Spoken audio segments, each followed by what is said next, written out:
बनता है 7 दिन के अंदर स्विस बैंकों का पैसा आ जाएगा, ये मेरी गारंटी है, क्योंकि स्विट्जरलैंड की बैंकों के साथ इस विषय पर 12 साल से मैं बात कर रहा हूं। वो सब तैयार है।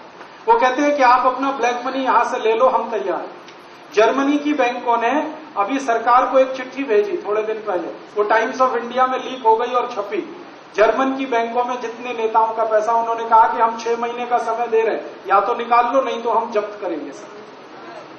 तो अगर ये होता है जर्मनी में, फ्रांस में, तो सभी देशों में होगा। तो हमारी एक योजना है कि स्विस बैंकों का पैसा वापस आए।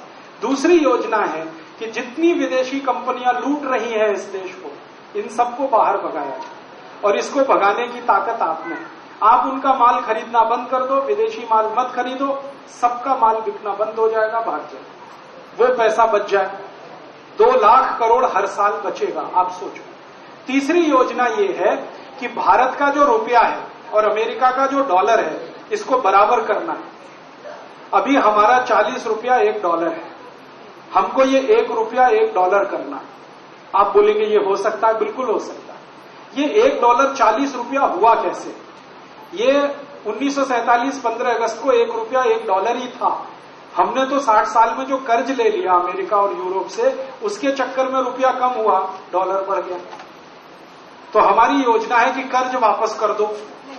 कर्ज वापस करने के लिए धन कहां से आएगा? स्विस बैंक का पैसा जो हम राष्ट्रीय संपत्ति बनाएंगे, 45 लाख करोड़ है, उसमें से 18 लाख करोड़ का कर्ज दे देंगे। कर्ज देते ही रुपया और डॉलर बराबर आ जाएगा। रुपया और डॉलर अगर बराबर हुआ तो भारत की सारी संपत्ति अंतर्राष्ट्रीय बाजार में 40 गुनी बढ़ जाएगी एक झटके में। पता है क्या होगा? फिर यहां से आप न्यूयॉर्क जाएंगे और वापस आएंगे तो टिकट 750 रुपए का ही आएगा।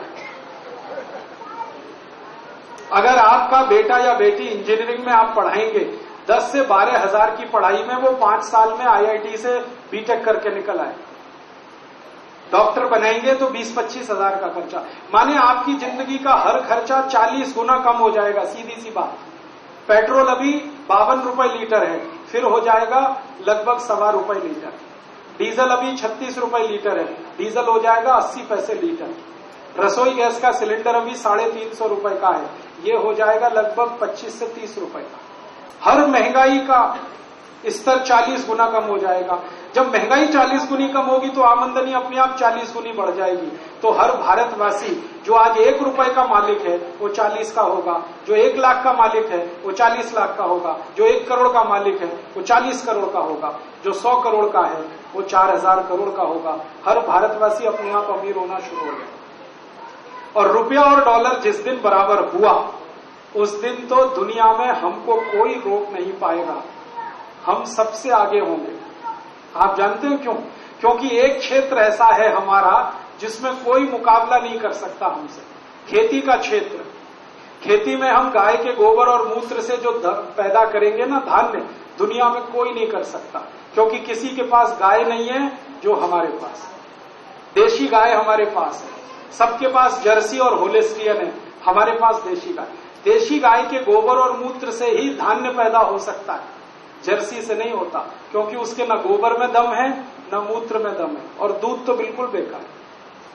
तो खेती में हम गोबर और गोमूत्र का चलन करेंगे, करोड़ों किसान गोबर और मूत्र इस्तेमाल करेंगे, तो गाय ज्यादा पालनी पड़ेगी, तो गाय की संख्या बढ़ेगी, तो बैल की संख्या बढ़ेगी, तो बैल ज्यादा होने से ट्रैक्टर नहीं चाहिए, ट्रैक्टर नहीं चाहिए तो डीजल का लाखों करोड़ों का खर्चा बचेगा, वो किसानों का पैसा बचेगा। और गोबर गोमूत्र से जो अन्न पैदा होगा उसको हम खाएंगे तो हम स्वस्थ हो जाएंगे, क्योंकि यूरिया DAP का जहर नहीं खाना पड़ेगा। यूरिया DAP का जहर कम हुआ, गोबर गोमूत्र का अमृत खाने को मिला, तो बीमारियां ऐसे ही खत्म हो जाएंगी। तो 6.5 लाख करोड़ का जो बीमारियों का खर्चा है वो कम हो जाएगा, तो देश सब तरफ से अमीर हो जाएगा। ऐसी मैंने 50 योजनाएं बनाई, आपको 4-5 बताई, कभी मौका मिला तो और भी बताओ। स्वामी जी को मैं ये सब बता चुका हूं। ये उन्होंने जब समझ लिया तभी उन्होंने कहा कि ये राष्ट्र चेतना का काम शुरू करो। ये जितना भी मैंने बोला है यही है जो राष्ट्र चेतना कार्यक्रम। आपने यहां जो बैनर देखा है, ये राष्ट्र चेतना में 50 काम हमें करने हैं। एक काम स्विस बैंक का पैसा वापस लाना, दूसरा काम किसानों की खेती गोबर गोमूत्र आधारित करना, तीसरा काम अंग्रेजों के बनाए हुए टैक्स के कानून बदलना, ऐसे 50 काम। उन कामों की जिम्मेदारी स्वामी जी ने मुझे दी है और उसके लिए राष्ट्रीय प्रभारी मुझे नियुक्त किया है। तो हम सब आप मिलकर इस काम में भी जुड़ जाएं तो जल्दी हो जाएगा। होगा तो सही, आप जुड़ेंगे तो थोड़ा जल्दी होगा, नहीं जुड़ेंगे तो होगा तो सही देर में होगा। हम चाहते हैं जल्दी हो, देश का नुकसान कम हो। तो आप योग में लगे, प्राणायाम में लगे, पूरे देश में ये फैल गया। अब आप इस राष्ट्र चेतना के काम में भी थोड़ा थोड़ा समय लगाएंगे तो ये भी बहुत तेजी से फैलेगा और एक दिन इसमें से भी फौज निकलेगी। एक फौज तो योग प्राणायाम करने वालों की, दूसरी फौज इसमें से भी तैयार होगी। क्योंकि बहुत सारे लोग हैं जो योग प्राणायाम नहीं करना चाहते, लेकिन उनको इस काम में इंटरेस्ट है कि स्विस बैंक का पैसा लाओ इस देश में, गरीबी मिटाओ, बेरोजगारी मिटाओ। कई लोगों को इंटरेस्ट है गोबर गोमूत्र की खेती कराओ, तो वो किसानों के बीच में, नौजवानों के बीच में, सब तरफ से ये काम चले तो फिर इस देश में एक बड़ी क्रांति हो। उस क्रांति की तैयारी में आप, मैं, हम सब लगे। ऐसी भावना से आप सबको शुभकामनाएं देता हूं, ईश्वर से प्रार्थना करता हूं कि आप में शक्ति आए और गुरु पूर्णिमा के अवसर पर आप अपने अपने गुरु का ध्यान रखते हुए, ईश्वर के सामने गुरु को रखते हुए उनसे आशीष मांगिए, उनसे शुभकामनाएं मांगिए, आप में वो शक्ति आए और आप भी वही सब कर जाएं जो कवि भगत सिंह, ऊधम सिंह, लोकमान्य तिलक, चंद्रशेखर ने कर दिया। आज का दिन वैसे बड़ा पवित्र है। आपके सामने 2 फोटो हैं, एक चंद्रशेखर आजाद का है, दूसरा लोकमान्य तिलक का है। आपको मालूम है आज दोनों का जन्मदिन है।